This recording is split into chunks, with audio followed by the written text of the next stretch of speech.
I worked late that Thursday because Mrs. Henderson needed deep tissue therapy for her chronic shoulder pain, and I refused to rush sessions just to stick to arbitrary closing times. By the time I flipped the sign on the door of Serenity Wellness to closed and dimmed the lights, darkness had already settled over downtown. I gathered used towels into the laundry basket, wiped down the massage table with lavender-scented cleaner, and checked my phone. 7:43. Jenna had texted me an hour ago about drinks, but I'd been elbow-deep in muscle knots.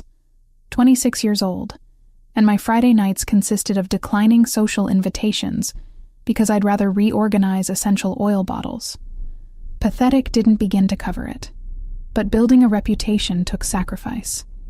Serenity Wellness occupied a narrow storefront, wedged between a Vietnamese restaurant and an accountant's office on Lexington Street, 3 blocks from the financial district. The location brought steady traffic during lunch hours, business people desperate for relief from desk posture and stress headaches. I'd worked here for 2 years, building clientele slowly, saving every spare dollar toward opening my own therapeutic spa.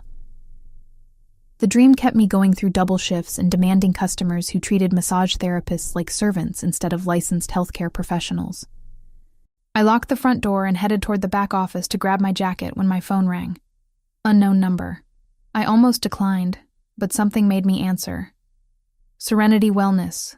This is Camilla. I need an appointment tonight. Immediately. The voice was male, deep, with an accent I couldn't quite place. Not Spanish, maybe Italian. I'll pay triple your standard rate. I glanced at the clock. Sir, we're actually closed for the evening. I could schedule you for tomorrow morning if... Triple the rate, he repeated, as if I hadn't understood the first time. Cash payment. 1 hour. I have your address. Red flags waved frantically in my mind. Strange man calling after hours, offering excessive money, already knowing where I worked.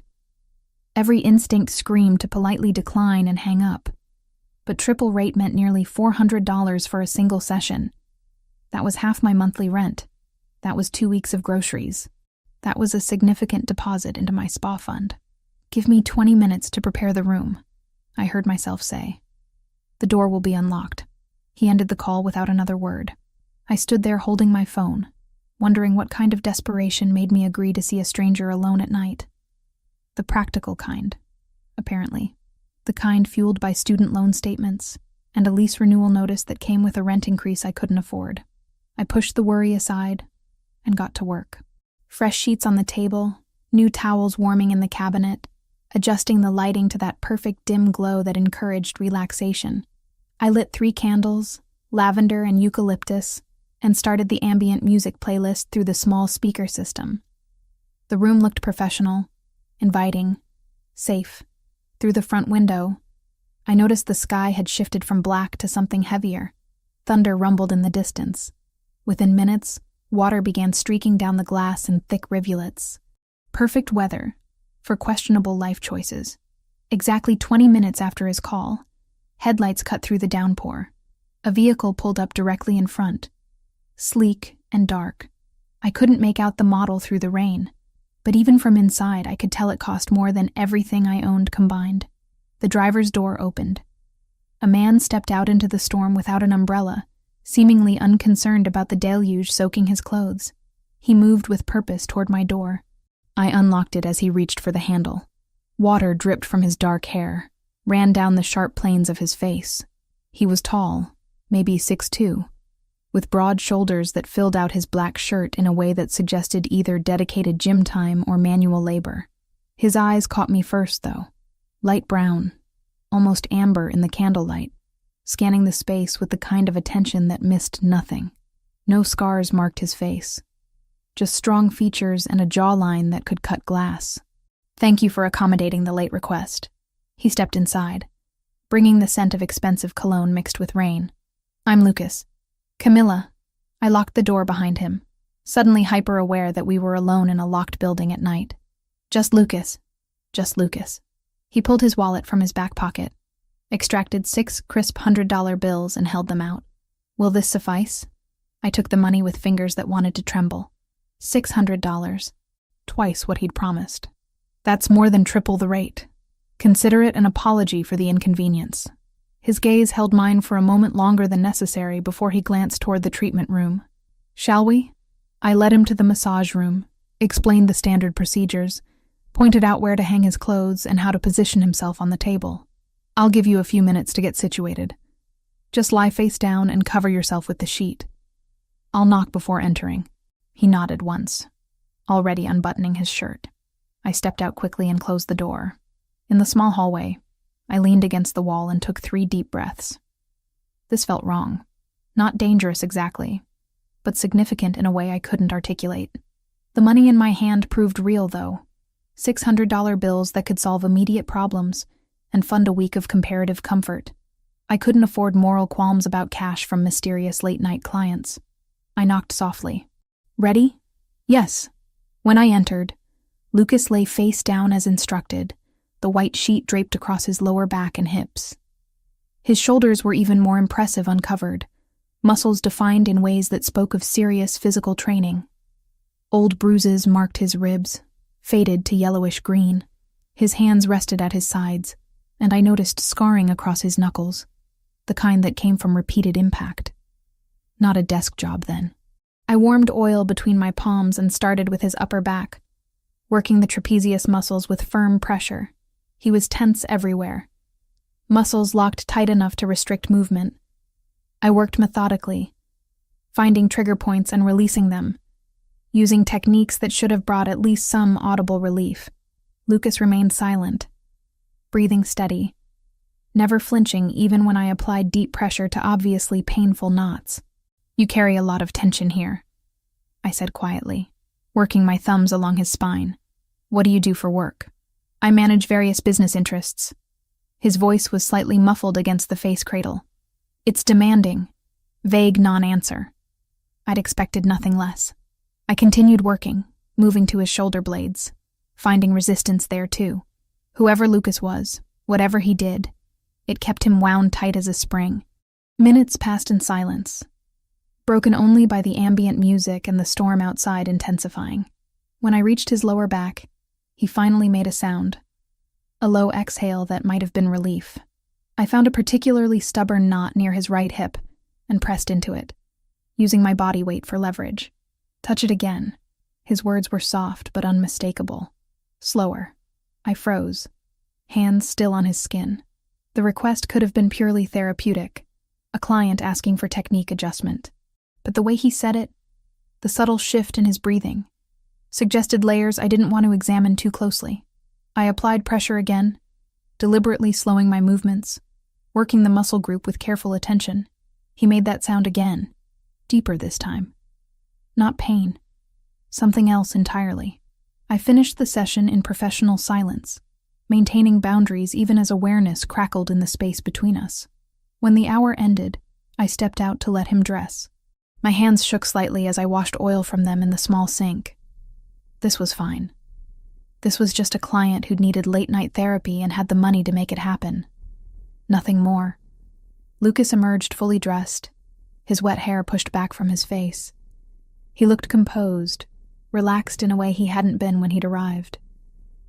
Same time next Thursday? He asked. I hadn't expected him to want a standing appointment. I usually close at 7 on Thursdays.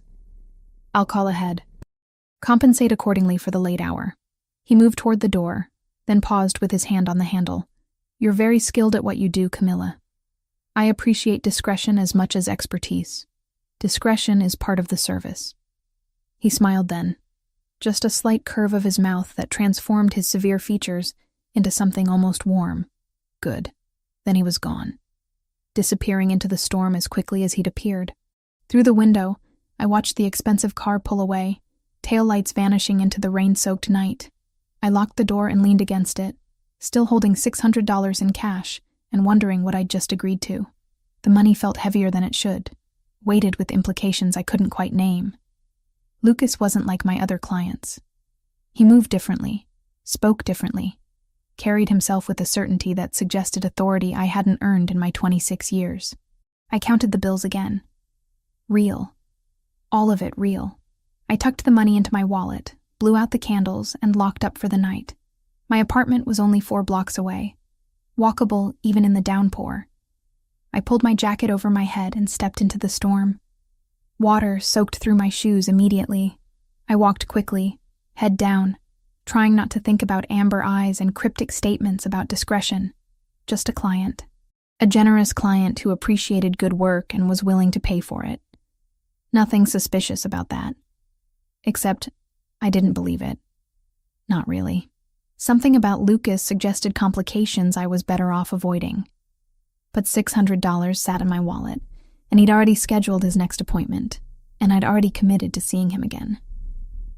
The rain poured harder as I reached my building, an old walk-up that had seen better decades. I climbed 3 flights of stairs to my studio apartment, unlocked the door, and stood dripping on the hardwood floor. My space was small, but mine, decorated with thrift store finds and bargain plants that somehow stayed alive despite my irregular schedule. A futon doubled as couch and bed. A tiny kitchen occupied one corner. The bathroom was barely large enough to turn around in. But the rent was manageable mostly, and the location was convenient. I changed into dry clothes and made chamomile tea I didn't really want. My phone showed messages from Jenna, asking about drinks, expressing concern when I didn't respond. I texted back a quick apology, blamed a late client, promised to catch up tomorrow. She sent back a string of eye-rolling emojis but didn't push. Sitting on my futon with hot tea, I pulled out the cash again. $600 for an hour of legitimate therapeutic work. Nothing wrong with that. Plenty of clients paid premium rates for quality service, but most clients didn't make my pulse race with a simple phrase. Most clients didn't look at me like they could see through practiced professionalism to the desperation underneath. I folded the bills carefully and tucked them into the envelope where I kept savings for my spa dream. One session with Lucas had contributed more than 3 regular sessions. If he really did want standing weekly appointments, that alone could accelerate my timeline by months. The rationalization felt thin, even to me. But I clung to it anyway, because the alternative was admitting that I'd felt something when he'd spoken those words in the dimly lit room. Something that had nothing to do with professional massage therapy and everything to do with the dangerous attraction I'd recognized the moment he'd walked through my door. I finished my tea and crawled into bed, listening to the storm rage outside. Sleep took a long time to find, and when it did, I dreamed of amber eyes and hands that knew exactly where to apply pressure to make someone break. Lucas came back the following Thursday, precisely on time like clockwork. Then the Thursday after that. By the 3rd week, I'd started preparing the room for him without needing the courtesy call. I knew he preferred the temperature slightly cooler than most clients, that he responded better to firm pressure than gentle strokes, that silence worked better for him than ambient music. These details accumulated naturally, the way professional knowledge builds over repeated sessions.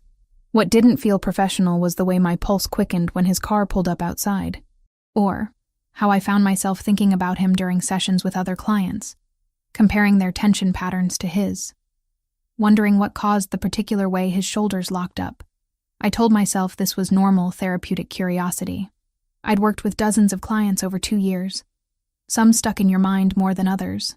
Jenna noticed something was different. She'd started helping out at Serenity 3 afternoons a week, handling scheduling and front desk duties while I focused on treatments. Thursday evening of the 4th week, she cornered me in the back office while I was reviewing supply orders. "So, who's the mystery man?" She perched on the edge of my desk, painted fingernails tapping against her coffee mug. "The one who comes in late every Thursday and pays in cash." I didn't look up from the inventory list. Just a client who prefers evening appointments. A client who shows up in a car that probably costs 6 figures. A client you get all twitchy about when 7 o'clock approaches. She leaned forward, brown eyes gleaming with curiosity. "Come on, Cam. Give me something. Is he hot? Please tell me he's hot. I don't notice that kind of thing about clients." The lie tasted bitter. "It's unprofessional. You're human, not a robot. And based on the glimpse I got when he walked past last week, he's definitely worth noticing." She waggled her eyebrows. Tall, dark, mysterious vibe. Very Mafia romance novel. Her words struck closer to truth than she could know. I'd been doing my own research since that first session, trying to place Lucas's accent, his demeanor, the way he moved like violence was always an option. Casual internet searches had turned up nothing under just his first name, obviously. But I'd started paying attention to local news, scanning articles about business dealings and real estate transactions. That's when I'd found the name, Lucas Ricchetti, owner of Ricchetti Properties, which managed commercial real estate throughout the city. Legitimate business on the surface, but reading between the lines of news articles revealed a pattern. Properties in specific neighborhoods, always purchased through third parties, always cash deals, connections to restaurants that stayed open despite never seeming busy, warehouse acquisitions in the industrial district that housed mysterious operations. The deeper I dug, the clearer the picture became. Lucas Ricchetti wasn't just a businessman.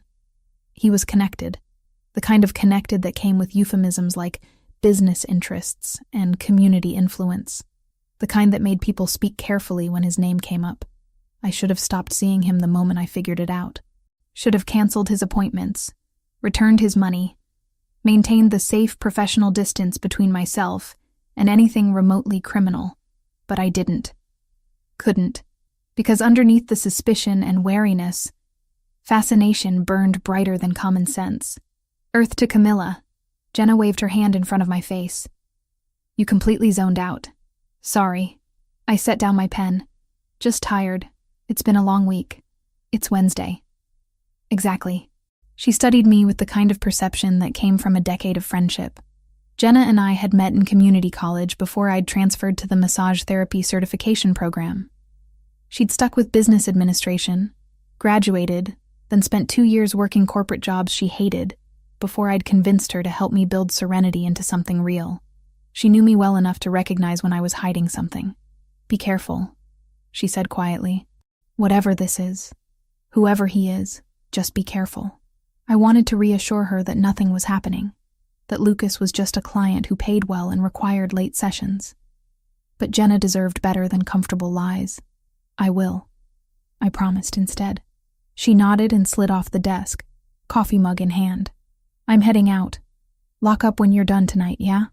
After she left, I sat alone in the small office, listening to traffic sounds filter through the window. 26 years old, and I was apparently incapable of making smart choices when it came to dangerous men with amber eyes and secrets measured in cash payments. My phone buzzed. Unknown number. But I recognized it by now. Lucas never saved my contact information, always called from different numbers. Paranoia or protocol, I couldn't tell. Serenity Wellness. I'll be 10 minutes late tonight. His voice carried background noise, voices speaking in rapid Italian, the kind of heated discussion that sounded like argument. Unavoidable delay. That's fine. The room will be ready. He hung up without goodbye. I'd stopped expecting pleasantries. Lucas communicated with efficiency, never wasting words on empty courtesy. It should have been off-putting. Instead, I found it oddly refreshing, compared to clients who filled sessions with nervous chatter about nothing. 10 minutes late turned into 20. I sat in the treatment room, candles already lit, wondering if he'd cancel entirely. Then I heard the front door, his familiar heavy footsteps, the way he moved through the space like he owned it. When he entered, I noticed the tension immediately. It radiated from him in waves, visible in the tightness around his mouth, the rigid set of his shoulders. Whatever had delayed him had left him wound tighter than usual. Rough day? I asked as he began unbuttoning his shirt. Something like that. He paused, hands stilling on the buttons. Do you follow local news, Camilla? The question caught me off guard. Sometimes. Why? There was an incident today. Warehouse fire in the industrial district. 3 people injured, 1 critically. His eyes found mine, searching for something I couldn't name. It'll be on the evening news if you're curious. My stomach dropped. That's terrible. Do they know what caused it? These things happen in that neighborhood. Old buildings, faulty wiring, people cutting corners on safety regulations. He finished with the buttons, shrugged out of his shirt. The authorities will investigate. But fires like this rarely lead to meaningful conclusions. The careful neutrality in his voice told me everything. This wasn't random disaster. This was connected to him somehow. Whether as victim or perpetrator, I couldn't tell. And he was testing me, watching to see how I'd react to the implicit revelation. I chose my words carefully. I'm sorry that happened. I hope the injured people recover. So do I. He draped his shirt over the chair and moved to the table. Shall we begin? The session that followed felt different from previous ones. Lucas's tension ran deeper than muscle knots, manifesting in ways that didn't respond to normal techniques. I worked harder, applying more pressure, finding trigger points and working them until he finally started to release some of the coiled energy. Halfway through, my hands found a new scar on his lower back, puckered tissue that hadn't been there 2 weeks ago. I traced the edges carefully, feeling the heat of inflammation still present. This is fresh, I said. What happened? Minor accident. Nothing serious. It needs proper care. Have you been applying antibiotic ointment? When I remember, I stepped back and moved to my supply cabinet, pulling out medical-grade wound care products. I'm going to clean it properly and dress it. This kind of injury can get infected easily. That's not necessary. Yes, it is. Stay still. For a moment, I thought he might argue. Lucas didn't strike me as someone who accepted orders easily. But he remained quiet while I cleaned the wound with antiseptic, applied ointment, and covered it with sterile bandaging. His back muscles tensed under my hands, but he made no sound of pain. The part of me that counted hours, charted progress notes, and filed receipts under Serenity Wellness wanted to keep this clean. The part of me with both hands on his skin knew we had already crossed that line and chosen each other anyway. There, I disposed of the used materials. Keep it clean and dry for the next few days. Change the dressing twice daily. Thank you. His voice was softer than usual. You're very thorough. It's my job to notice these things. Is it your job to care whether your clients follow medical advice? I paused, hands resting lightly on his shoulders. I care about doing things correctly. That's not what I asked. He was right. I'd crossed some line from professional detachment into actual concern. The realization should have alarmed me. Instead, it just felt inevitable. Fine, I admitted. I care whether you take care of yourself. Happy? Surprisingly, yes. The rest of the session passed in comfortable silence. When I finished, Lucas dressed while I cleaned oil from my hands and reset the room for tomorrow's clients. By the time I emerged, he was waiting in the hallway, envelope of cash already in hand. Same time next week? He asked. I'll be here. He moved toward the door, then stopped. Camilla, what I said about the fire, about staying informed regarding local news. I understand. Discretion, right? More than that. He turned to face me fully. Be aware of your surroundings. This city has complications most people don't notice until they're already involved. The warning chilled me more than any explicit threat could have. Are you saying I'm in danger? I'm saying that association carries weight, even peripheral association. His gaze held mine with uncomfortable intensity. People notice patterns. They notice who comes and goes from certain locations. Then maybe you should find another massage therapist. Maybe, but I won't. He reached out, fingers brushing my wrist so briefly I might have imagined it. Just be careful. Pay attention. Trust your instincts. Then he was gone, leaving me standing in the dimly lit hallway with a racing heart and a warning I didn't fully understand. I locked up mechanically, going through the familiar routine while my mind spun through implications I didn't want to examine too closely. Lucas Ricchetti had just confirmed what my research had suggested. He was dangerous. His world was dangerous. And by continuing to see him, I was stepping into that danger with eyes wide open. The smart move would be to cut ties immediately, to call tomorrow and cancel all future appointments, to scrub any record of his visits, to pretend these past 4 weeks had never happened. I could return his money if that made it cleaner, though something told me refusing Lucas wasn't that simple. Instead, I walked home through streets that felt different now, noticing things I'd overlooked before. The black sedan parked across from my building that I'd seen there twice this week. The man smoking outside the corner store who watched me pass with more attention than a casual glance required. The way certain cars drove by just slowly enough to make inventory of faces and locations. Association carries weight, Lucas had said. Even peripheral association. I climbed the 3 flights to my apartment and locked the door behind me, suddenly aware of how flimsy the security was. One cheap deadbolt between me and whatever complications existed in Lucas Ricchetti's world. My phone showed a text from Jenna, asking if I'd made it home safely. I sent back a quick affirmative, not trusting myself to talk to her tonight. Instead, I made tea and sat by the window, watching the street below. The black sedan was still there. As I watched, the driver's side window rolled down just far enough for me to see the ember glow of a cigarette. Someone was surveying my building. Maybe they'd been doing it for weeks and I'd simply never noticed. Lucas's warning echoed through my thoughts. People notice patterns. They notice who comes and goes. I was being watched. The question was whether it was Lucas's people keeping tabs on his associations or someone else tracking his movements through me. Either option terrified me in different ways. My savings envelope sat on the kitchen counter where I'd left it this morning. I pulled it out and counted the accumulated cash from Lucas's sessions. $2,400 over 4 weeks. More money than I'd saved in the previous 6 months. Blood money, maybe. Or insurance money. Currency that came with invisible strings I was only beginning to perceive. I could stop. Should stop. But even as I thought it, I knew I wouldn't. Because somewhere between that first session and tonight, curiosity had transformed into something far more complicated. I wanted to understand Lucas Richetti. Wanted to know what caused the scars and the tension and the careful way he moved through the world. Wanted to bridge the distance between the professional boundaries I maintained and the person he actually was. Dangerous thinking. The kind that got people hurt in ways that didn't heal as easily as physical wounds. But I'd never been particularly good at self-preservation when curiosity was involved.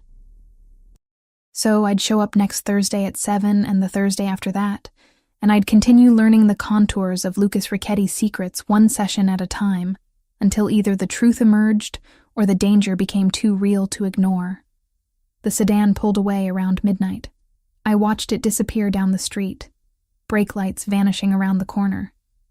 But I kept watching anyway, kept searching shadows for movement that would tell me surveillance continued. Eventually, exhaustion won. I fell asleep on the futon still wearing street clothes, tea gone cold on the side table, phone clutched in one hand in case I needed to call for help that would probably never come. Lucas called on Tuesday afternoon, 2 days before our usual Thursday appointment. I was restocking the linen closet when my phone vibrated with the now familiar unknown number. I need to change our arrangement. His voice carried tension I'd learned to recognize.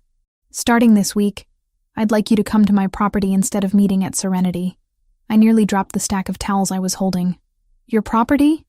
Lucas, I don't do house calls. It's not safe. You'll be compensated appropriately. $5,000 monthly, in addition to session fees. You'll have your own workspace, professional equipment, complete privacy. He paused. And substantially better security than your current location provides. $5,000. The number echoed in my head, scrambling rational thought. That was more than I made in a good month at Serenity, handed over just for being available to one client. Why the sudden change? I asked, moving into my office and closing the door, even though Jenna had already left for the day. Circumstances have shifted. I need more privacy than your studio can offer. And frankly, I'd prefer knowing exactly who has access to you during our sessions.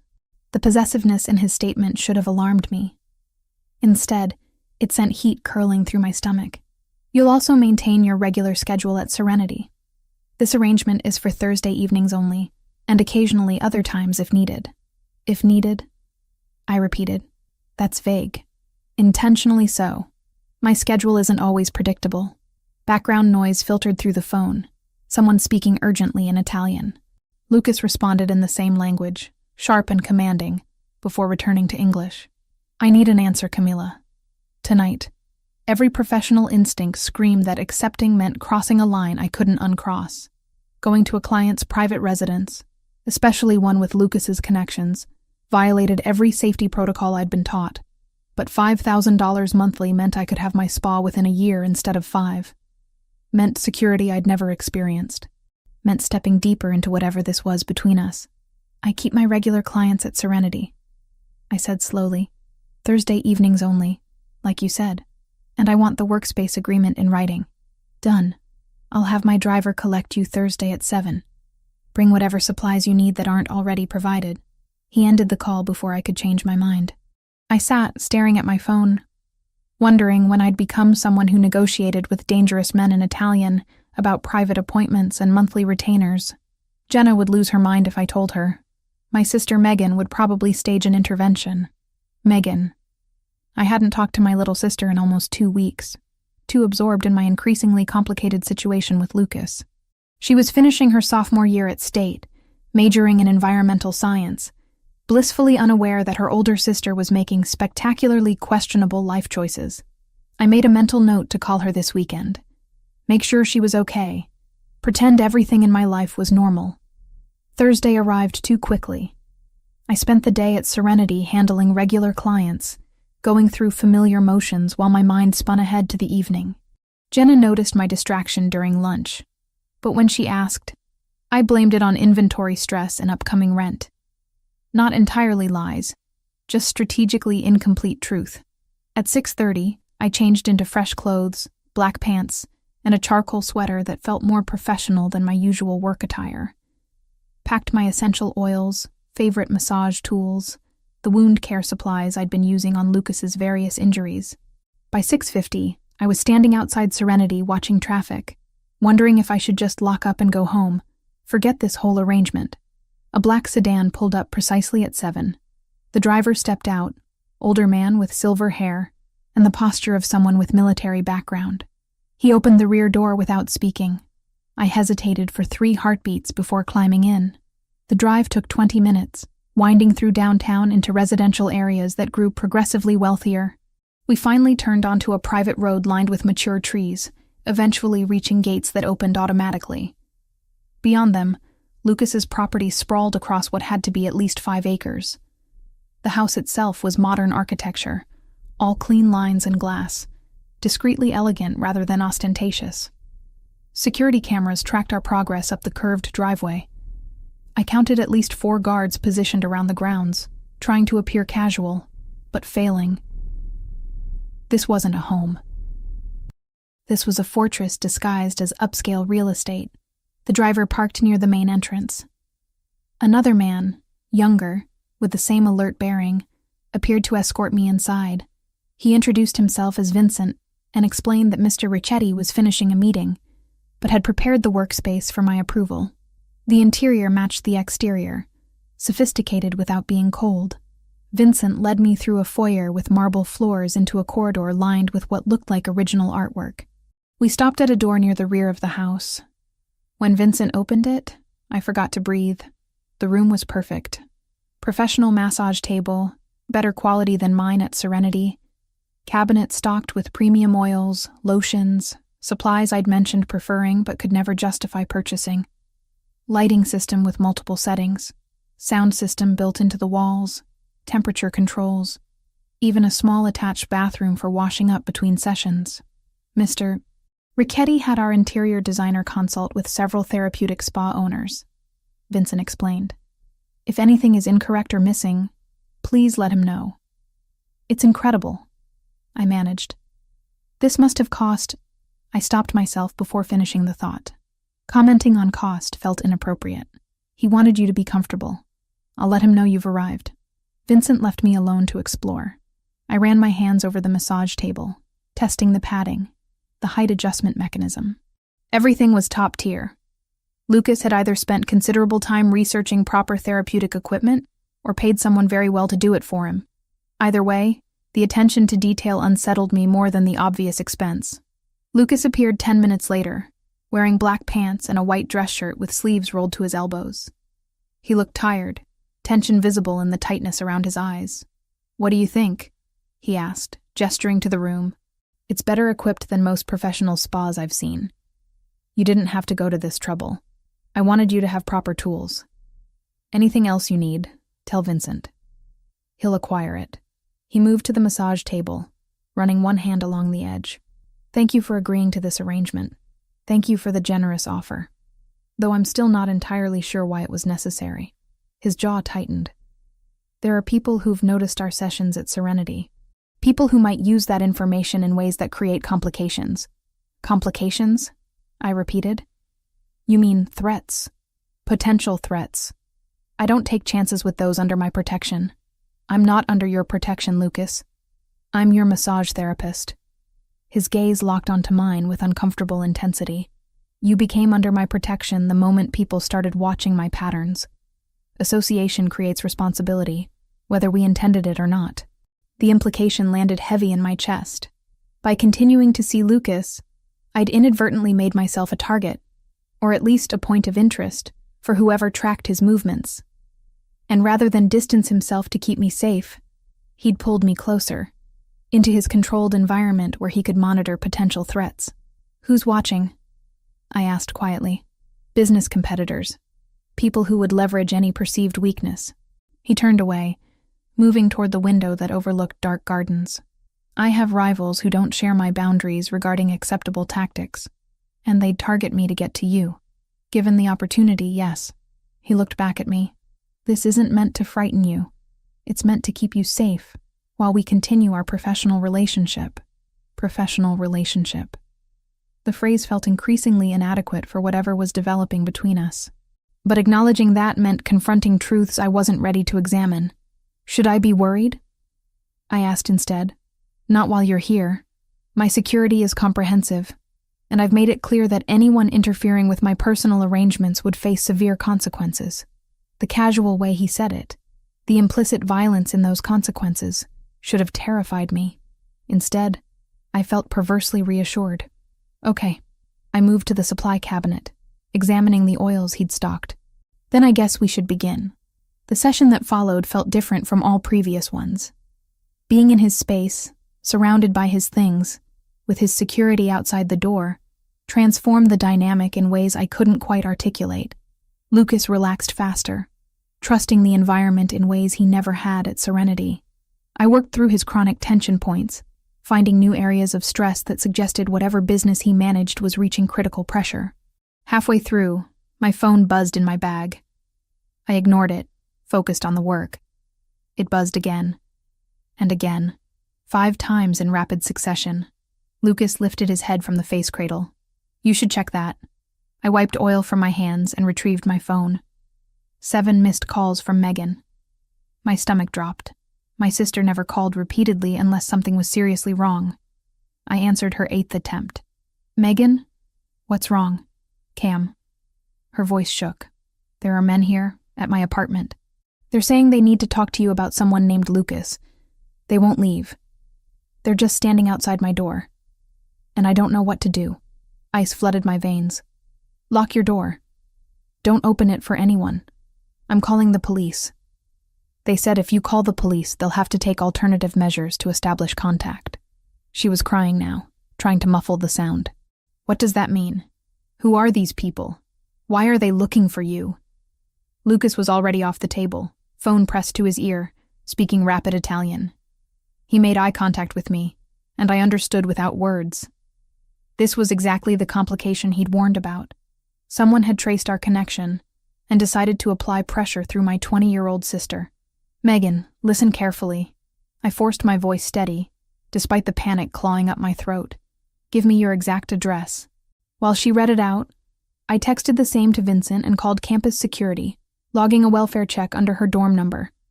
If anyone was going to knock, it would be someone with a badge. On record. Don't open the door for anyone except campus security or actual police. I'm handling this. She recited her address through tears. Lucas was already coordinating something with whoever was on his phone, still speaking Italian, but in tones that promised violence.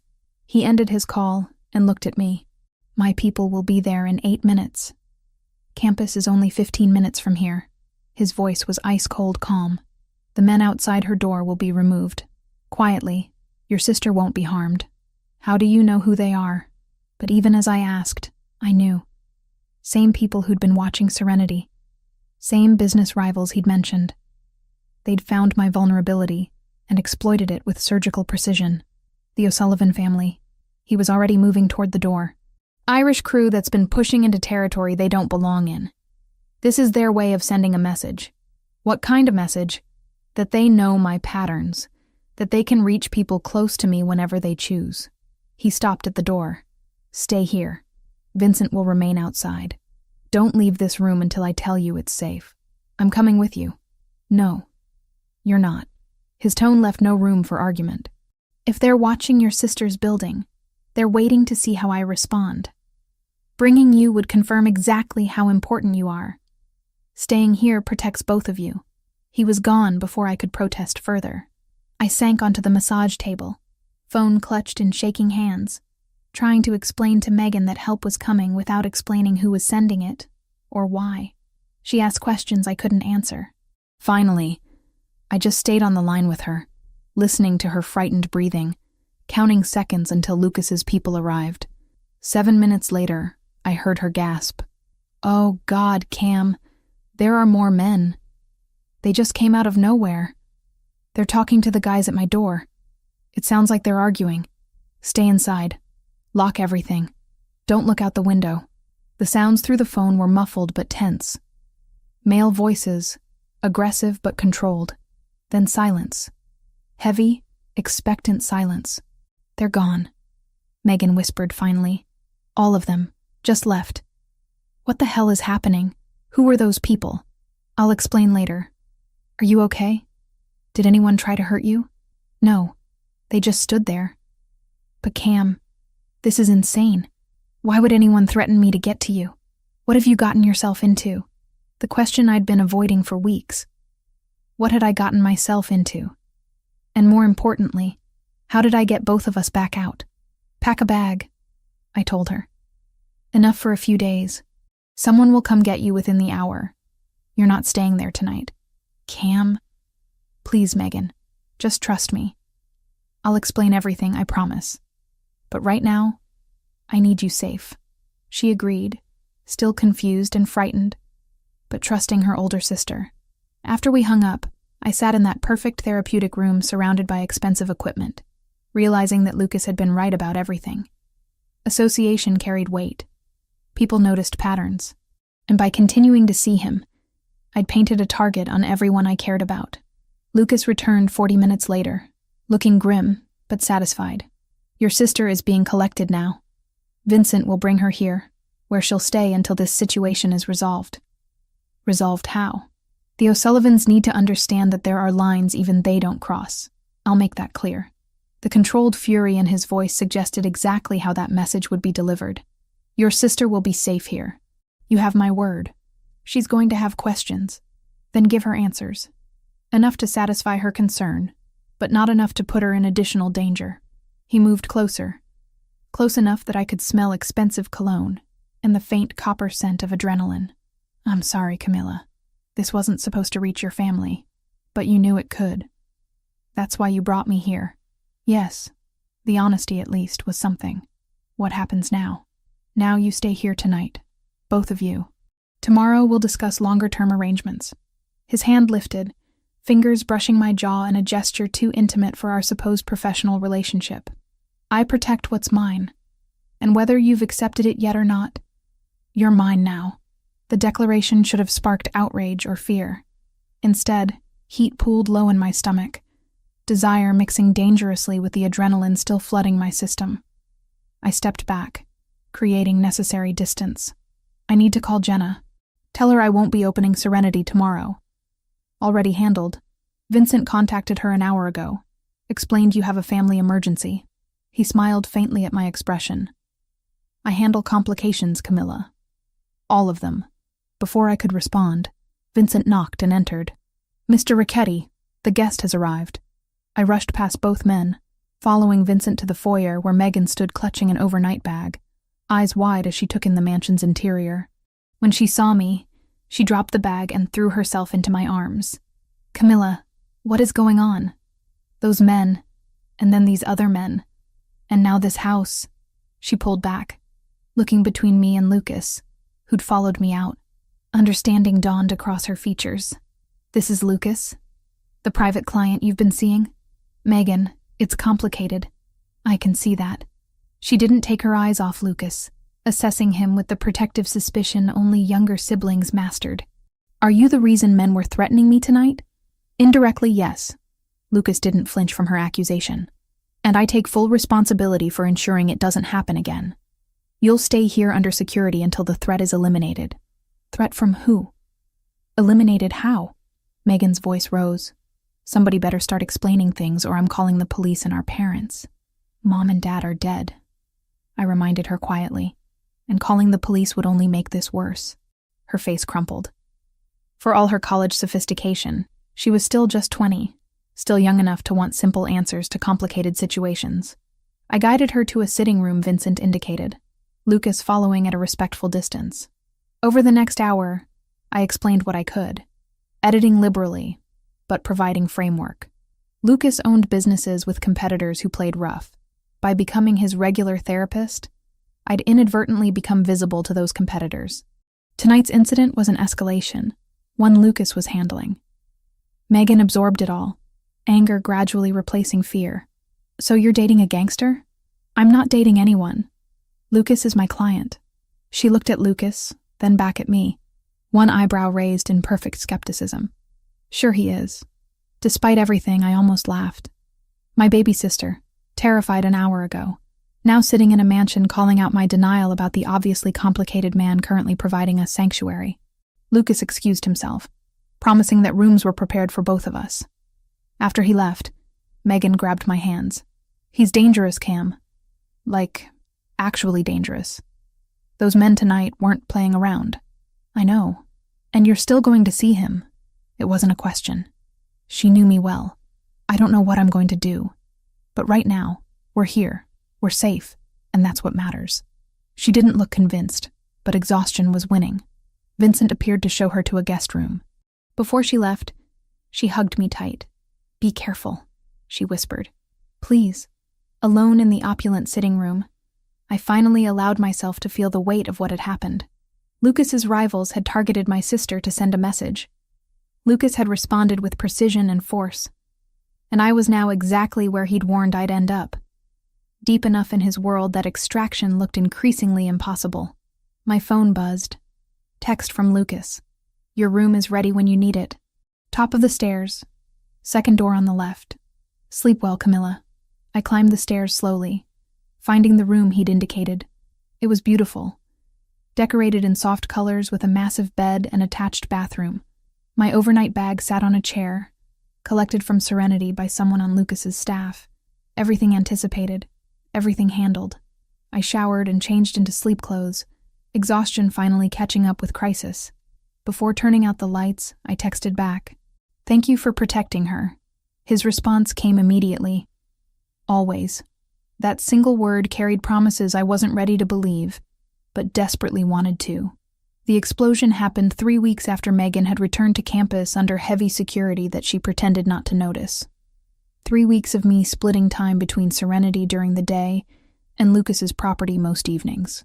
3 weeks of learning the rhythms of his world, meeting the people who worked for him, understanding the careful balance he maintained between legitimate business and everything else. I was finishing up with a regular client at Serenity when Jenna burst into my office, phone in hand, face pale. "Cam, turn on the news. Now." The footage showed smoke billowing from a warehouse in the industrial district, flames visible even in daylight. Emergency vehicles surrounded the building, while firefighters worked to contain the blaze. The news anchor reported 3 injuries, including one person in critical condition being airlifted to Mercy Hospital. My hands went numb. I knew that warehouse. Lucas had pointed it out during a drive 2 weeks ago. Mentioned it housed inventory for one of his import companies. Legal merchandise, he'd assured me. Though I'd learned to hear what he didn't say as much as what he did. "Is that one of his?" Jenna asked quietly. She'd figured out enough about Lucas over the past month to understand the general shape of things without knowing specifics. "I need to call him. Cam, if that's his place and someone got hurt, I need to call him," I repeated, already dialing the number he'd given me for emergencies. He answered on the first ring. "I'm fine. I wasn't there." Relief crashed through me so intensely I had to sit down. The news said someone's in critical condition. Thomas Santini. Good man. Been with me for 8 years. Wife and 2 kids. His voice was controlled, but I heard the fury underneath. He was inspecting a shipment when the device went off. Device? You mean a bomb? Yes. No hesitation. No attempt to soften it. The O'Sullivans are making their position clear. They want territory I won't give them, so they're escalating. I closed my eyes, trying to process. A man with a wife and kids was fighting for his life because of a war over territory and power and things I didn't fully understand. What are you going to do? What needs to be done? The coldness in his statement chilled me more than the words themselves. I'm sending Vincent to collect you. You're not staying at Serenity today. Lucas, I have 3 more clients scheduled. Cancel them. This is not negotiable, Camilla. His tone shifted into command mode, the voice I'd heard him use with his security team. They bombed my warehouse in broad daylight. That's a message that they're done being subtle. Everyone connected to me is now at elevated risk. He was right, much as I hated to admit it. Okay. Give me 20 minutes to reschedule. You have 10. Vincent is already en route. The line went dead. I looked at Jenna, who'd been listening to my side of the conversation with growing alarm. You need to close up for a few days, I told her. Tell people I have a family emergency. Don't come back here until I tell you it's safe. Cam, this is insane. You should call the police, get protection. The police can't help with this. Just trust me, please. Go home, stay with friends, but don't come back to Serenity until you hear from me. She wanted to argue more. I could see it in her face, but she'd known me long enough to recognize when I'd made a decision. She grabbed her bag and keys. Call me every day or I'm calling the cops myself. Deal. Vincent arrived in under 10 minutes. The drive to Lucas's property felt longer than usual, tension radiating from the security team.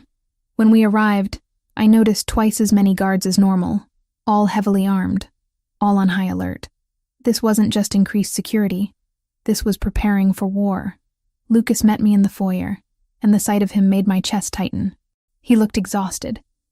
Dark circles under his eyes. Tension carved into every line of his face.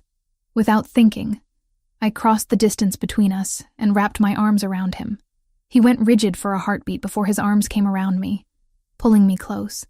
We stood like that for several seconds, neither speaking, just holding on to something solid in the middle of chaos. Thomas is in surgery, he said finally, voice muffled against my hair. They think he'll make it, but the damage is extensive. Burns over 40% of his body. I pulled back enough to look at his face. I'm so sorry. This is my fault. I knew the O'Sullivans were getting aggressive, but I underestimated how far they'd go. His jaw clenched. That ends now. What does that mean? It means I'm done playing defensive. It means they declared war, and I'm going to finish it. He released me, stepping back, the vulnerable moment shuddering behind his usual control. You'll stay here until this is resolved. I've already had your things collected from your apartment. You what? Anger flared through concern. Lucas, you can't just move me in without asking. I can and I did. Your apartment building has minimal security. One locked door between you and anyone who wants access. That's unacceptable. He moved toward his office, expecting me to follow. I did, because arguing in the foyer felt pointless.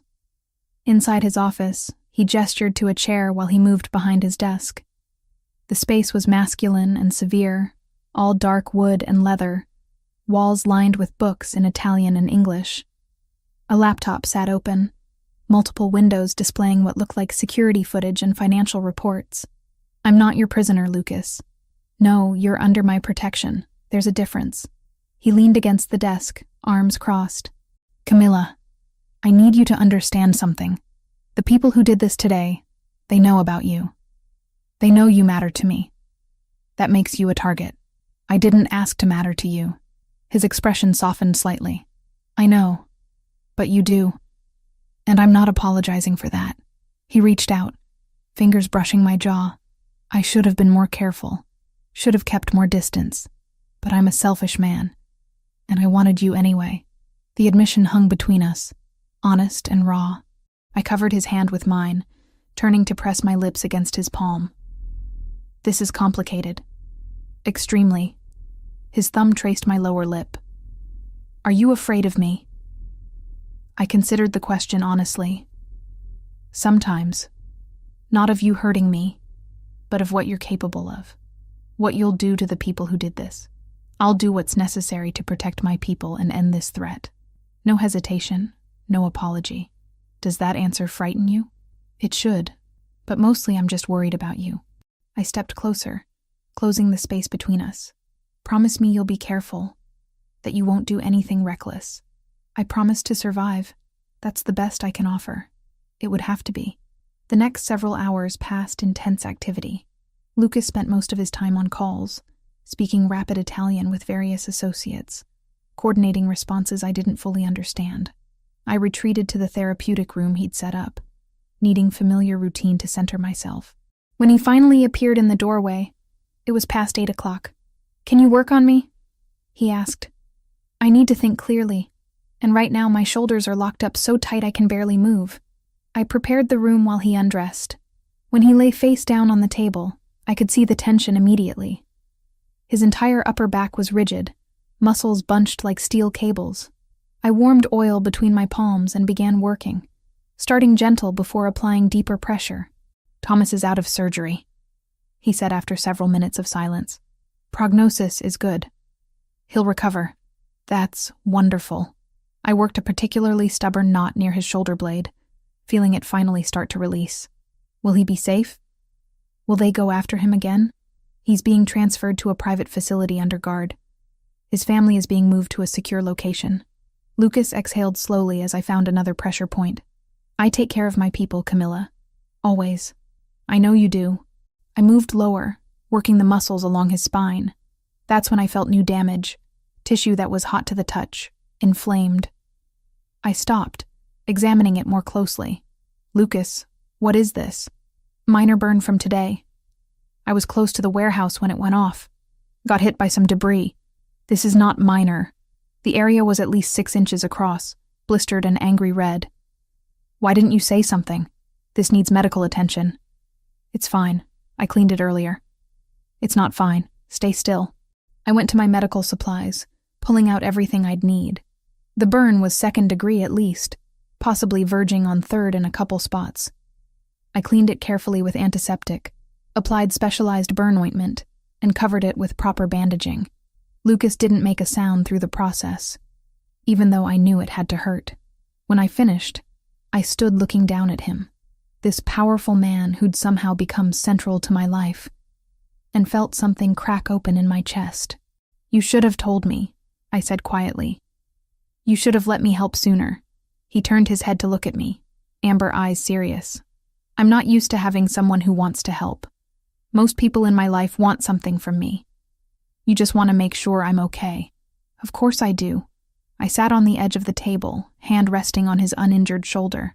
"Lucas, I care about you. More than is probably smart or professional. But I do." He shifted, moving to sit up despite my protest. The sheet fell away, revealing the muscled expanse of his chest, the various scars I'd memorized over weeks of sessions. He reached for me, pulling me closer until I was standing between his knees. "I care about you too," he said, hands settling on my waist. "I've tried not to. Tried to keep this professional, maintain distance, but you're in my head constantly. I think about you when I should be focused on business. I worry about your safety. I want to know every detail of your day." My heart hammered against my ribs. "We can't do this. I'm your therapist. There are boundaries. We crossed those boundaries weeks ago, Camilla. We've just been pretending otherwise." His forehead rested against mine. "Tell me you don't feel this. Tell me I'm alone in it." I couldn't, because he wasn't alone. The connection between us had been building since that first rainy night, growing stronger with each session, each conversation, each moment of honesty between us. I'd been fighting it, clinging to professional ethics that felt increasingly meaningless when measured against what I actually felt. "I feel it," I admitted. "I've been feeling it for a while now." His hands tightened on my waist. "Then stop fighting me. Stop pretending this is just professional. What are you asking for?" "Everything." He pulled back enough to look at me directly. "I want you here, with me. Not as my therapist, though you can still work on me when I'm tense." His lips curved slightly. "I want you as my partner. Someone who knows what I am and chooses to stay anyway." The declaration should have terrified me. I was 26 years old, with a modest massage therapy practice and a sister in college. He was a crime boss with enemies who bombed warehouses and threatened people I loved. We existed in completely different worlds. But standing there in his arms, feeling the warmth of his skin against mine, seeing vulnerability in eyes that were usually so controlled, I couldn't find the fear I should have felt, only certainty. "Okay," I whispered. "Okay?" He searched my face. "Camilla, do you understand what you're agreeing to?" "I'm agreeing to try. To see what this is between us without hiding behind professional boundaries anymore." I cupped his face between my hands. "I'm choosing you, Lucas. Even knowing what you do, what your world is like. I'm choosing you anyway." Something fierce and possessive flared in his expression. He pulled me forward, capturing my mouth in a kiss that burned away any remaining doubt. I melted into him, hands tangling in his hair, feeling months of denied attraction finally given permission to ignite. When we broke apart, both breathing hard, he pressed his forehead to mine again. "I'll protect you," he promised. "Whatever it takes, whoever I have to go through, I'll keep you safe." I know. I believed him. Maybe that made me naive, or reckless, or foolish. But I believed him anyway. We stayed like that for a long moment, just holding each other, before reality intruded. His phone rang, the sharp sound cutting through the intimacy. Lucas cursed softly in Italian before answering. The conversation was brief and tense. When he hung up, his expression had hardened back into the mask I recognized from business dealings. "I need to go handle something. Vincent will stay with you. Don't leave the property." He stood, pulling on his shirt carefully over the bandaged burn. "I'll be back before morning. Lucas, I know, but this can't wait." He kissed me again, quick and fierce. "Stay safe, Camilla. That's all I need from you tonight." Then he was gone, leaving me alone in the therapeutic room with the scent of massage oil and the taste of him still on my lips. I cleaned up mechanically, going through familiar motions while my mind spun through everything that had just happened. I'd crossed a line that couldn't be uncrossed. I'd admitted feelings that changed everything. I'd committed myself to a man whose world was built on violence and calculated risks. And despite every rational reason to regret it, all I felt was relief that I'd finally stopped lying to myself about what I wanted. Living in Lucas's world meant learning new rules. I discovered this over the following weeks as I integrated into his household. No longer a visiting therapist, but something far more permanent and complicated. The mansion became familiar territory. Each room memorized, each security checkpoint routine. What I didn't expect was discovering the depth of deception woven through Lucas's organization. It started with something small, a conversation I wasn't supposed to overhear. I'd been looking for Vincent to ask about grocery deliveries when I passed Lucas's office. The door stood slightly ajar, voices filtering through in hushed tones. I should have kept walking. Instead, I stopped. Joseph's been in contact with the Albanians again. The speaker was Franco Bellini, Lucas's second-in-command, a man I'd met several times during dinners. We intercepted communications 3 days ago. He's providing them with warehouse locations, shipment schedules. Silence followed. Then Lucas's voice, cold and measured. "Are you certain?" "Positive.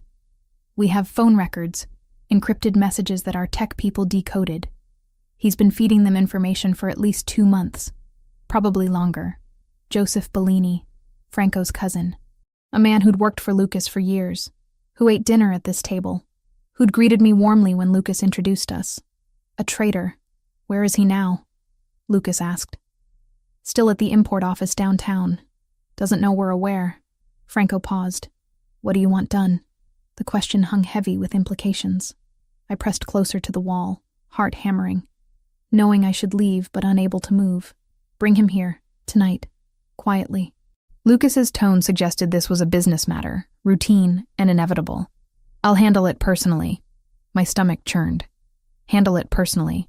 In Lucas's world, that meant violence, probably death. I'd known intellectually what he was, what he did. But knowing abstractly was different from hearing him order someone's execution in the same voice he used to ask me about my day. I retreated quickly, making it back to the therapeutic room before anyone saw me. My hands shook as I reorganized supplies that didn't need organizing, trying to process what I'd learned. Lucas found me there an hour later. He looked tired, tension carved into his features. "I need you to work on my neck," he said. Migraine starting. Your hands are the only thing that helps. I prepared the room mechanically, going through familiar motions while my mind spun. Should I tell him I'd overheard? Pretend ignorance? The ethical quandary of treating someone who was about to harm another person twisted through my thoughts. He noticed my distraction immediately.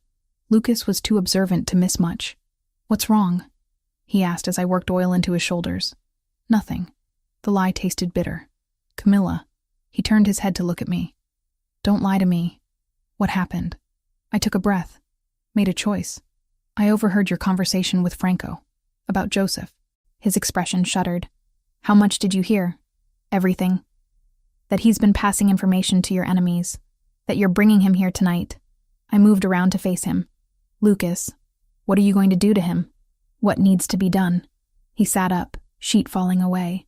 "Joseph betrayed everyone in this organization. His actions got Thomas nearly killed in that warehouse bombing. Men who trusted him, worked beside him for years. That betrayal demands consequences." "Consequences like what? Torture? Execution?" "Justice." His jaw set stubbornly. "In my world, betrayal is a death sentence. He knew the rules when he chose to break them. That's not justice. That's murder. Call it what you want. It's necessary." He stood, reaching for his shirt. "This isn't your world, Camilla. You don't understand how things work here. Then explain it to me." I grabbed his arm, forcing him to look at me. "Make me understand how killing someone is the right response." His eyes flashed with something between frustration and resignation. Joseph's betrayal endangered dozens of people. The information he provided led directly to attacks that cost injuries, property damage, financial losses. If I let that go unpunished, it signals weakness. Others will think betrayal carries no real cost. More people will die. So you kill one person to prevent others from betraying you. Exactly. No hesitation. No shame. That's how power works. Through fear and respect equally balanced. I wanted to argue more, to convince him there were other ways. But looking at his face, I realized he genuinely believed this was necessary. In his moral calculus, Joseph's death prevented future betrayals that would cost more lives. Brutal mathematics, but internally consistent. "I can't be here when it happens," I said finally. "I can't know the details." "You won't. Vincent will take you to visit Jenna tonight. Stay there until I call." His hand cupped my face. "I'm not asking you to approve, just to accept that this is who I am, what I do. I'm trying. It's just harder than I expected." "I know." He kissed my forehead. "But you're still here. That means something." Vincent drove me to Jenna's apartment that evening. She'd been begging me to visit for days, worried about how much time I spent at Lucas's property. When I showed up unannounced, she pulled me inside immediately. "Finally." "I was starting to think he'd locked you in a tower somewhere." She studied my face. "You okay? You look stressed." "Long day." I sank onto her couch, grateful for the normalcy of her cluttered living space. "Can we just watch bad television and not talk about anything serious?" "Obviously. Wine first?" We spent 3 hours marathoning reality shows, drinking cheap wine, pretending my life hadn't become unrecognizable. Jenna didn't push for details, sensing I needed escape more than confession. Around 11, my phone buzzed. "Lucas, it's done. Vincent will bring you home when you're ready." Home. He called his property home, assuming I considered it mine too. The presumption should have annoyed me. Instead, it just felt accurate. I returned an hour later to find the mansion quiet. Lucas was in his study, staring at paperwork without really reading it. When I entered, he looked up with exhausted eyes. "Are you hurt?" I asked. "No, I'm fine." He leaned back in his chair. Joseph confessed. Gave names of other contacts within the Albanian organization. The information will help prevent future attacks. And then he faced consequences for his actions. His voice was flat, emotionless. "It's over. The threat he posed is eliminated." I crossed to him, standing beside his chair. His hands found my waist automatically, pulling me closer until I straddled his lap. We sat like that in silence, my forehead resting against his, both processing the divide between our worlds. "I don't know how to reconcile the man who's gentle with me with the man who does what you did tonight," I admitted quietly. They're the same man, Camilla. I protect what's mine with whatever means necessary. That includes being ruthless with threats and careful with you. His fingers traced patterns on my back. I can't be someone I'm not. But I can promise that my violence is always calculated, never random. I don't hurt people for pleasure. It wasn't reassurance exactly, but it was honesty. I appreciated that more than comfortable lies. Over the following days, I noticed changes in the organization. Men who'd been casual in their duties became more precise. Conversations that had been relaxed turned guarded. Word of Joseph's fate had spread through silent networks, delivering Lucas's message about the cost of betrayal. The effect was undeniable. Lucas's authority solidified. People moved with renewed respect, wariness tempering familiarity. I watched it happen while maintaining my own careful neutrality, neither approving nor condemning, just existing in this strange space between worlds. Thomas Santini was released from the hospital 3 weeks after the bombing. Lucas arranged his transport to a private rehabilitation facility, covered all medical costs, provided housing for his family. The generosity seemed at odds with the brutality I knew he was capable of. But I was learning that Lucas contained multitudes, ruthless with enemies, loyal to his people. I visited Thomas once, bringing flowers and updates about the organization. His wife thanked me with tears in her eyes, grateful for Lucas's care. The conversation twisted something uncomfortable in my chest. These were good people, caught in a dangerous world, dependent on a man who ruled through calculated violence. But that same violence kept them safe, provided for their families, ensured their children had opportunities. The moral complexity exhausted me some days. Other days, I just accepted it as reality and focused on the parts I could control. Megan called weekly, her security detail blending into campus life so seamlessly she claimed to forget they existed. She'd accepted that her sister was involved with someone powerful and dangerous, processing it with surprising pragmatism for a 20-year-old. We didn't pretend the risk was gone. We just stopped living like the next knock would be a war. Megan kept the campus number on speed dial. Vincent kept the quiet shadow 2 steps behind her. "Are you happy?" she asked during one call. The question caught me off guard. That's complicated. Is it though? Do you feel happy when you're with him? I thought about Lucas's rare smiles, the way his body relaxed under my hands, how he listened when I talked about opening my own spa someday, the intensity of being known so completely by someone who saw my strengths and flaws equally. Yes, I admitted. I'm happy. Then the rest is just details. Classic Megan logic, cutting through complications to simple truth. A month after Joseph's death, Lucas came to find me in the therapeutic room where I'd been working on inventory. He looked different, energized rather than exhausted. The Albanian organization reached out. They want to negotiate. He leaned against the doorframe. Apparently losing their informant and facing our increased security measures has been costly. They're proposing territorial agreements. That's good, right? Less conflict? Potentially. Or it's a trap to get me in a vulnerable position. He smiled slightly. But I think it's genuine. They've lost enough resources that continued war isn't sustainable. So what happens now? Now I negotiate from a position of strength. Set terms that protect my interests and people. He moved closer. And then, if we reach agreement, things get quieter. Less danger for everyone involved. The prospect of reduced threat felt almost foreign after weeks of heightened security. Would that mean Megan could go back to normal campus life? Eventually, yes. And you could reopen Serenity if you wanted. Resume your regular practice. His hands settled on my hips. Though I'd selfishly prefer keeping you here most of the time. I want both, I said honestly. My practice matters to me, but being here, with you, matters too. Then we'll make that work. He kissed me, slow and thorough. I'm good at making things work when properly motivated. I believed him. Lucas was nothing if not determined when he wanted something. And apparently, he wanted me integrated into his life permanently. Professional practice and all. The negotiations happened over the following week. I wasn't present for them, but Lucas briefed me afterward. Territory divisions, trade route agreements, shared intelligence about mutual enemies. The Albanian leadership agreed to terms that heavily favored Lucas, acknowledging his stronger position. When the final agreement was signed, the relief throughout the organization was palpable. Men smiled more.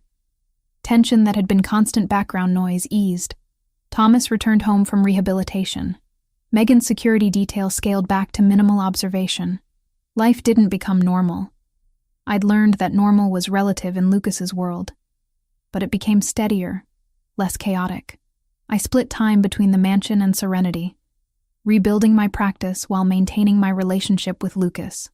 Jenna resumed her receptionist duties, asking fewer questions about my personal life after I assured her I was fine.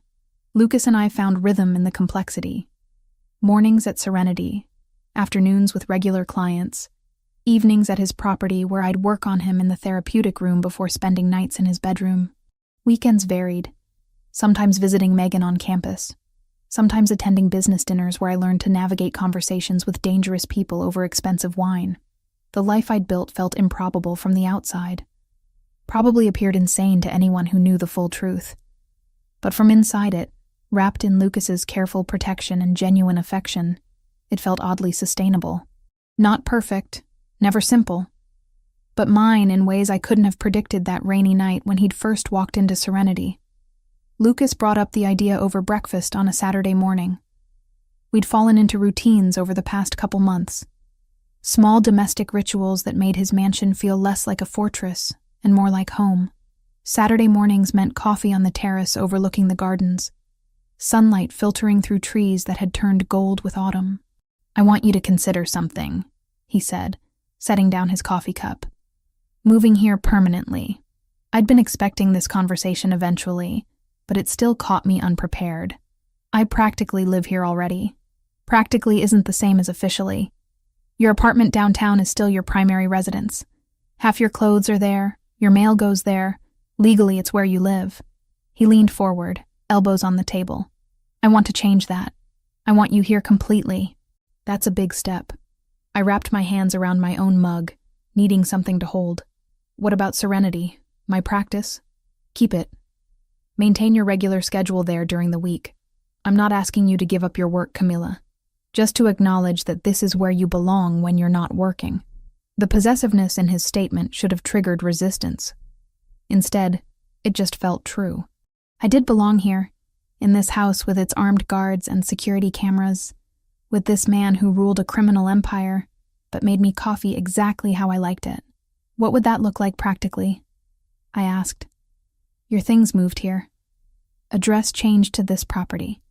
Your room becomes officially yours, not a guest space." He paused. "And I'd like you to meet more of my business associates formally, as my partner, rather than my therapist." Partner. The word carried weight beyond simple cohabitation.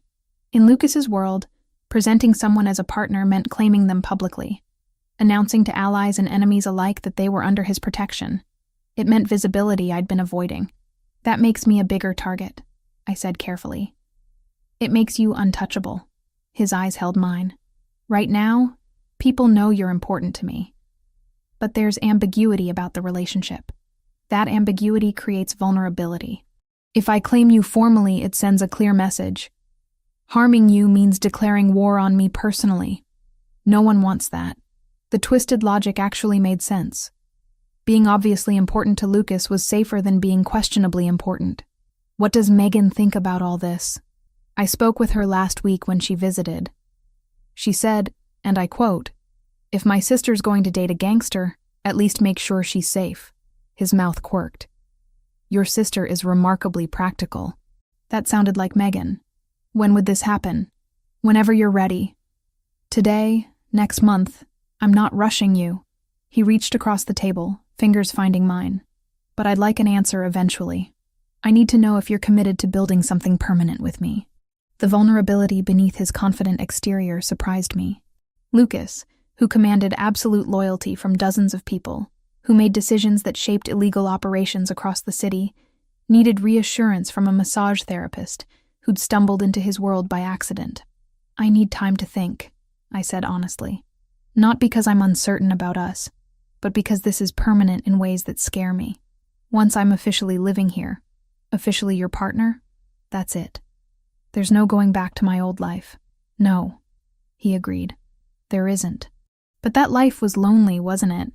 Working 80 hours a week, barely making rent, dreaming about a spa you couldn't afford. Here, you have stability, resources, someone who prioritizes your safety and happiness. He wasn't wrong. My life before Lucas had been exhausting and financially precarious. But it had also been mine, built on choices I controlled. This new life offered security at the cost of autonomy. The trade-off felt necessary, but acknowledging that came with grief for what I was leaving behind. "Give me a week," I said. "Let me sit with it. Talk to Jenna and Megan. Make sure I'm choosing this clearly. Take 2 weeks if you need them. But Camilla?" He squeezed my hand. "I love you. I'm not good at saying it. And I know it's complicated given everything else, but I do. That's not conditional on whether you move in. It just is." The declaration stole my breath. We'd circled around the sentiment for weeks, implied it through actions and commitment, but never said the actual words. Hearing them now, in the morning sunlight with coffee cooling between us, felt simultaneously perfect and terrifying. "I love you too," I whispered. "That's why this is so hard, because I want to choose you, but I'm scared of losing myself in the process. Then we'll make sure that doesn't happen. Your practice, your friends, your relationship with Megan, those all stay. You stay you, Camilla. Just living here instead of that apartment with the broken heating." I laughed, despite myself. The heating really was terrible. "Okay, 2 weeks. Then I'll give you an answer." He stood, moving around the table to pull me up into his arms. We stood like that for several minutes, just holding each other while the morning warmed around us. Whatever I decided, this moment felt important, a marker of transition between who I'd been and who I was becoming. The following week passed in careful contemplation. I talked to Jenna over dinner, explaining Lucas's proposal without revealing details about his business. She listened with the focused attention that had made her my closest friend. "Do you trust him?" she asked finally. "With my life, yes. With my heart, yes. With making decisions that could hurt other people in ways I don't agree with, that's more complicated.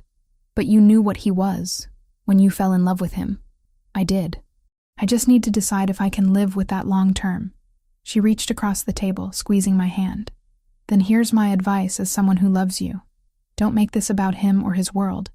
Make it about whether you can look at yourself in the mirror and recognize who you are. If living with him means losing that, walk away. If you can integrate his world into yours while staying true to yourself, then maybe it works." Her wisdom cut through my circular thinking. The question wasn't whether I could accept Lucas's life. It was whether I could maintain my identity within it. I spent time at Serenity, working with regular clients, reconnecting with the professional identity I'd built before Lucas. Mrs. Henderson came in for her shoulder treatment. Mr. Park needed his chronic back pain addressed. Young athletes sought recovery therapy. These people depended on me, trusted my expertise. That mattered independent of anything happening in my personal life. I also attended one of Lucas's business dinners, this time paying closer attention to the dynamics. The restaurant was upscale, private room in the back where cameras couldn't reach. 6 men besides Lucas, all dressed in expensive clothes, speaking carefully about territories and shipments and agreements. Their wives or girlfriends sat at the far end of the table, talking about shopping and vacations and other safe topics. I watched them, these women who'd chosen or been chosen for lives built around dangerous men.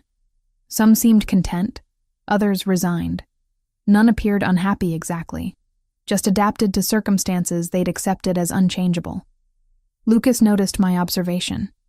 During a break between courses, he leaned close. "You don't have to become like them. I'm not asking you to sit quietly and pretend to care about designer bags. What are you asking me to do at these things? Be yourself. If you want to participate in business discussions, do it. If you'd rather talk to the other women about massage therapy techniques, that's fine too. I'm not trying to shape you into someone else." His answer reassured me more than any promise of safety could have. He genuinely seemed to want me as I was, not as some idealized partner who fit neatly into his world.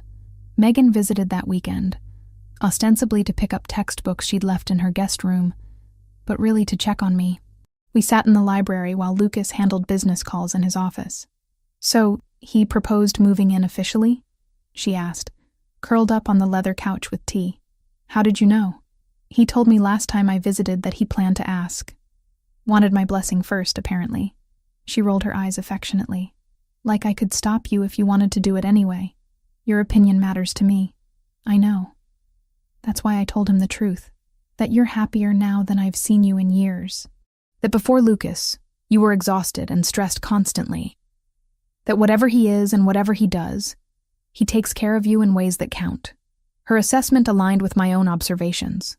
Lucas had been attentive, protective, without being controlling, supportive of my work and friendships. The foundation seemed solid despite the questionable circumstances surrounding it. "But," I prompted, hearing the unspoken caveat, "but I worry what happens if you try to leave. Men like Lucas don't handle rejection well. Once you're in completely, you need to be sure, because extracting yourself later could be dangerous." She wasn't wrong. I'd seen how Lucas responded to betrayal, the cold calculation with which he eliminated threats. If our relationship ended badly, would that same ruthlessness turn toward me? "I trust him not to hurt me," I said carefully. "Even if things ended, then that's what matters. Just promise you'll keep your own money, maintain your practice, stay connected to people outside his world. Don't let yourself become completely dependent." Sound advice from my 20-year-old sister, who was proving to have excellent instincts about complicated relationships. The 2 weeks passed quickly. By the end, I'd reached clarity that surprised me with its simplicity. I wanted to be with Lucas. I wanted to build a life that incorporated his world while maintaining my own. I wanted the security and partnership he offered, despite the complications. On the 14th day, I found him in his study reviewing financial documents. He looked up when I entered, and I saw hope mixed with apprehension in his expression. "I have an answer," I said. "And? Yes. I'll move in officially. Be your partner publicly. Build something permanent with you." I moved around the desk to stand beside his chair. "But I have conditions." Relief washed over his features. "Name them." "I keep my apartment for 6 months as a safety net, just in case. I maintain complete control over my practice and finances from it. I continue seeing Jenna and Megan regularly without security monitoring our conversations. And if I ever want out, you let me leave without retaliation." He considered each condition carefully. "The apartment is fine, though I'll pay the rent since you'll barely be there.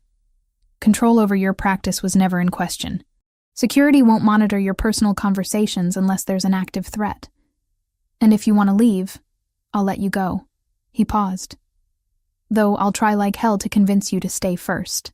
"Fair." I sat on the edge of his desk. "When do we start moving my things?" "Whenever you want. Today, if possible." He pulled me onto his lap, arms wrapping around my waist. "Thank you for choosing this. For choosing me." I kissed him, slow and thorough. "Thank you for making it possible to choose.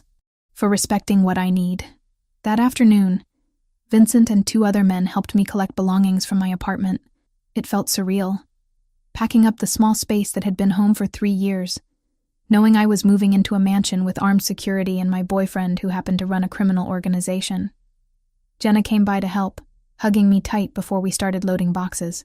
"You're sure about this?" "As sure as I can be about anything." "Then I'm happy for you." She held me at arm's length, studying my face. "You deserve someone who treats you well, gangster or not." We worked through the afternoon, sorting what to bring and what to donate. By evening, my apartment looked bare, just furniture left behind for whoever took over the lease. I stood in the doorway for a last look, saying goodbye to the life I'd built alone.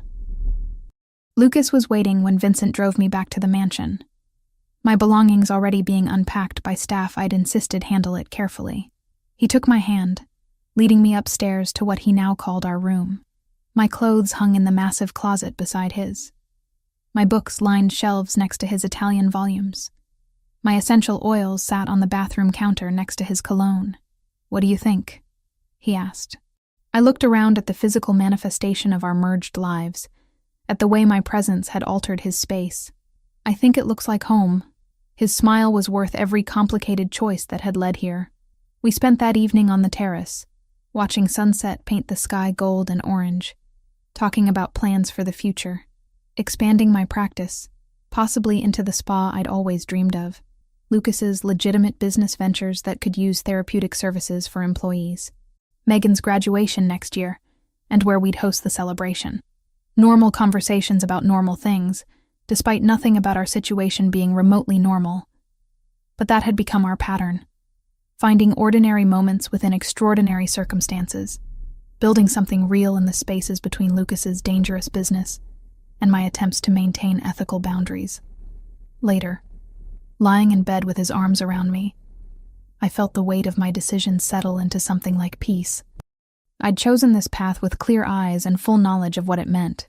Whatever came next, I'd face it as Lucas's partner, officially claimed and publicly acknowledged as belonging to this world I'd accidentally entered months ago in a massage room during a storm. 3 weeks after I'd officially moved in, the peace we'd built shattered. It happened on a Friday night when I was supposed to be working late at Serenity. Lucas had a business dinner scheduled, something routine with shipping contractors according to his calendar. I'd planned to finish inventory, maybe grab takeout with Jenna afterward, normal evening activities that felt increasingly precious. Instead, I received a call from Vincent at 6:30. "Miss Turner, there's a situation. I'm sending a car for you immediately." My stomach dropped. What kind of situation? "Mr. Ricchetti needs you at the property. It's urgent." The line went dead. I told Jenna something had come up, locked Serenity's front door, and waited outside in growing darkness.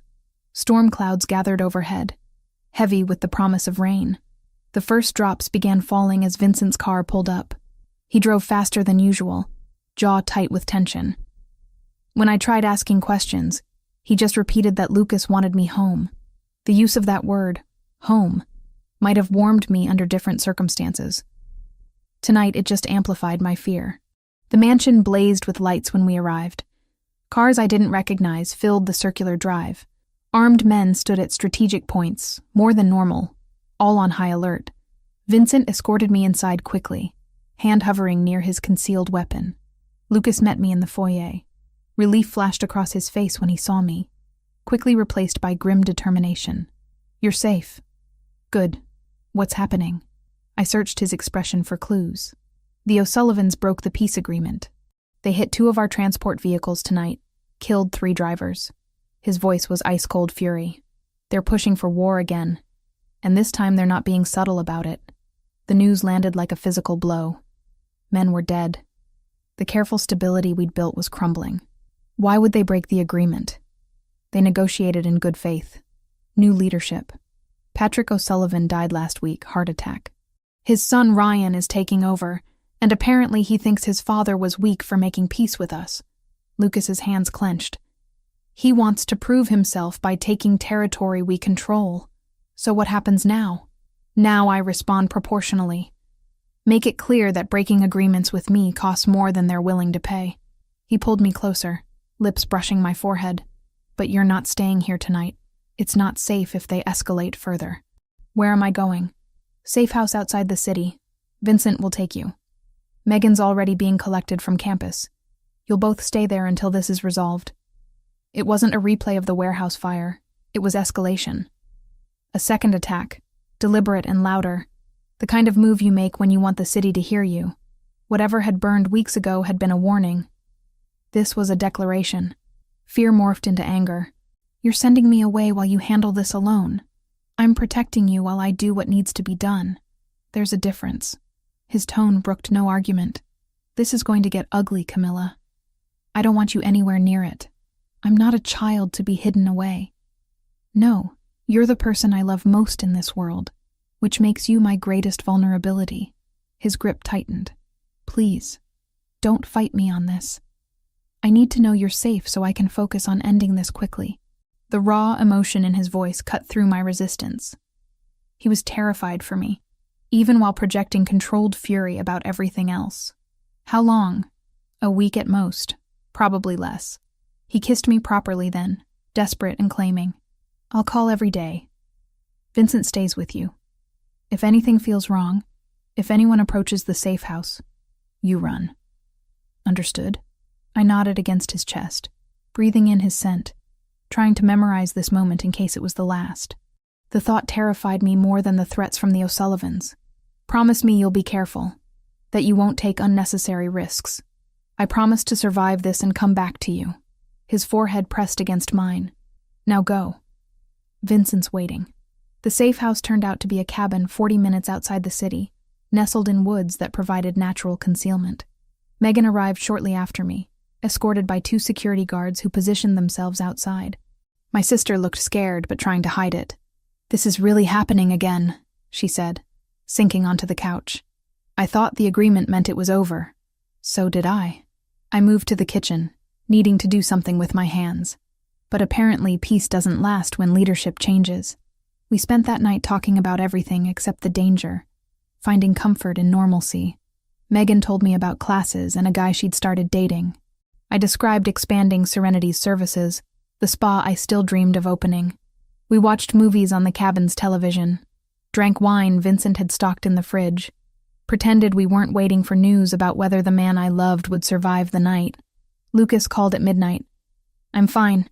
Situation is contained for now. Sleep if you can." "What did you do?" "What was necessary. I'll tell you details when you're home." A pause. "I love you, Camila. That hasn't changed." "I love you too. Please stay safe." The next 3 days passed in anxious limbo. Lucas called twice daily with brief updates. The O'Sullivans had suffered significant losses in retaliation. Ryan O'Sullivan himself was reconsidering his aggressive stance. Negotiations for a new agreement were underway, this time with stronger enforcement provisions. Megan and I developed routines. Morning runs through the woods with security trailing at a distance. Afternoons reading or talking. Evenings cooking dinner together, pretending this was a vacation rather than protective custody. My sister never complained, just rolled with circumstances she couldn't control.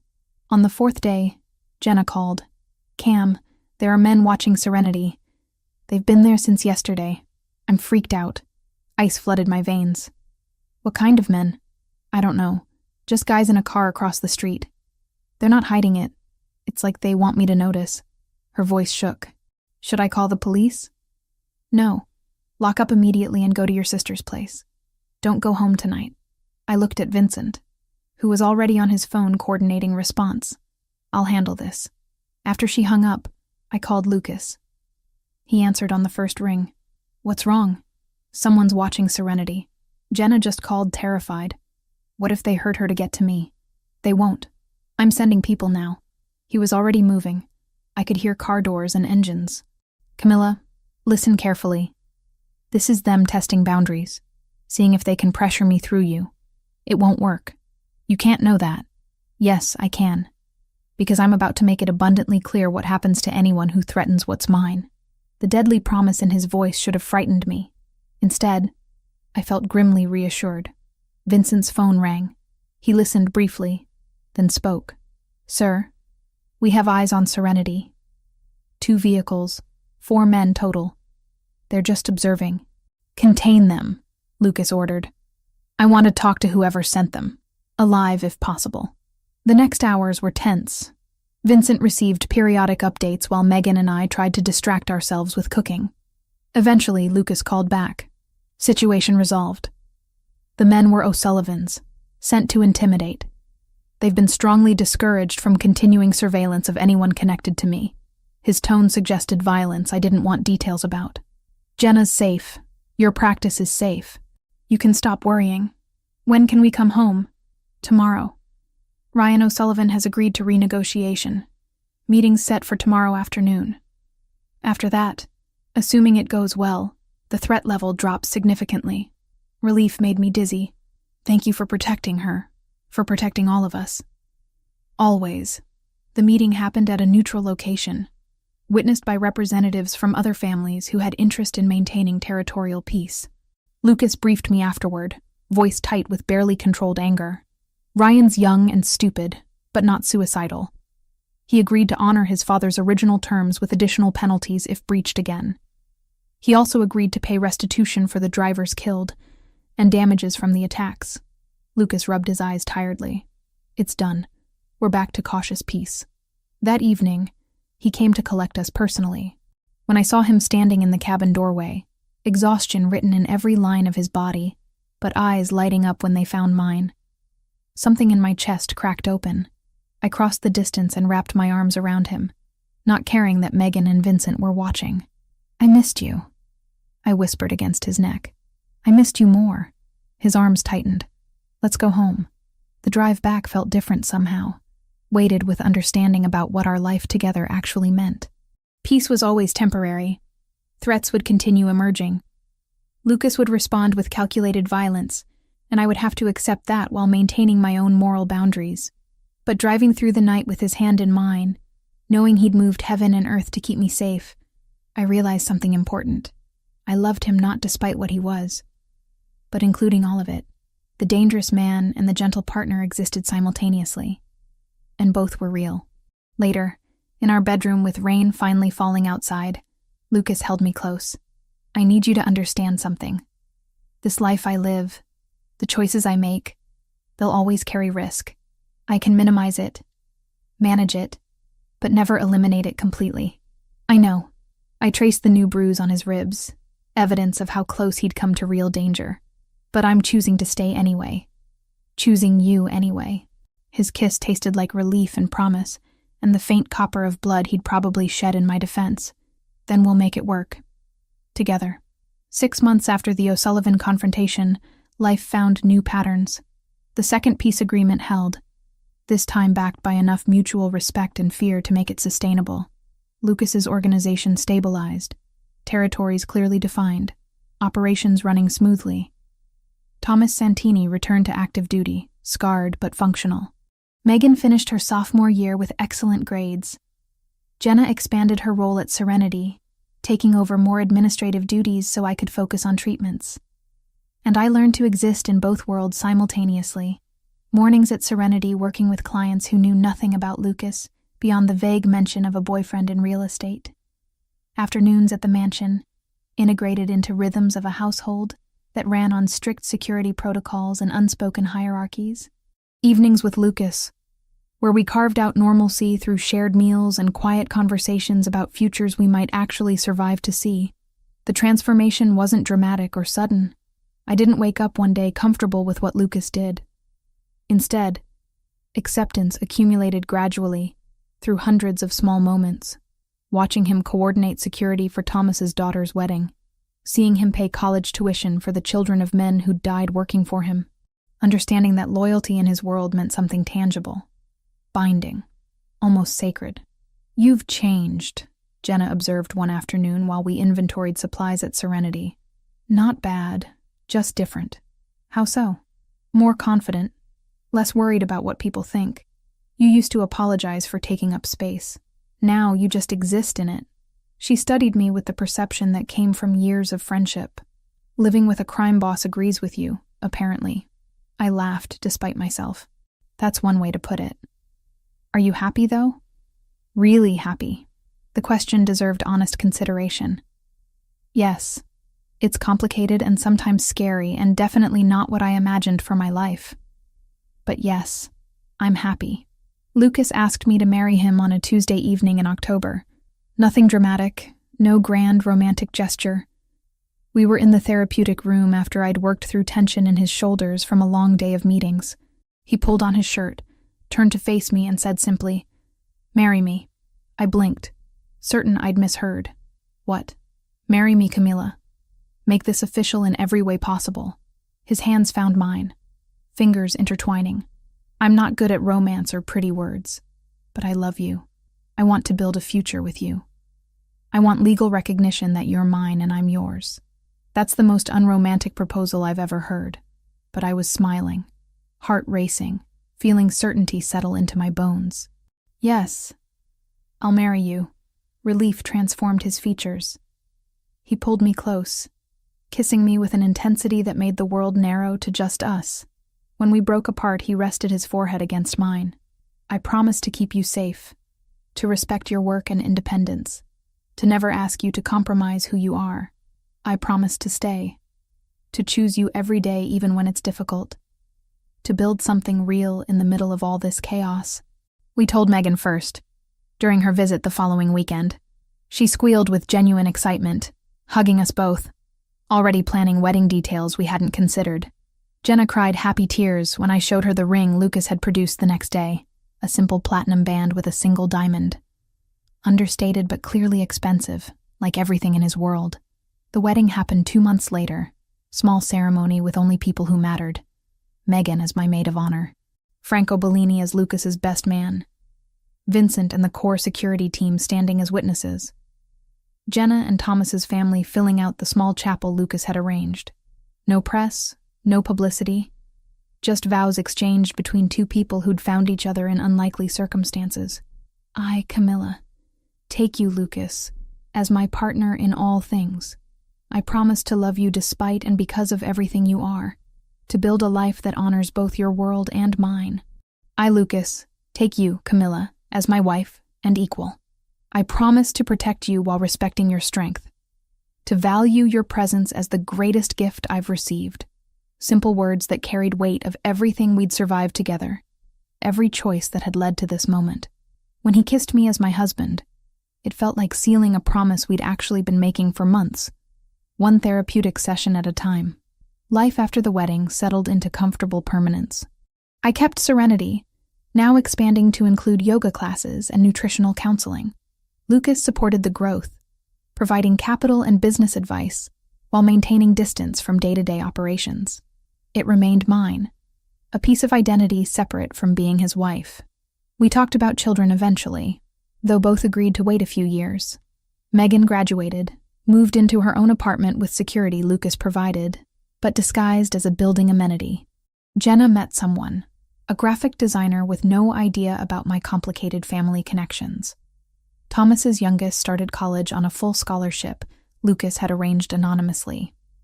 The complexity never disappeared.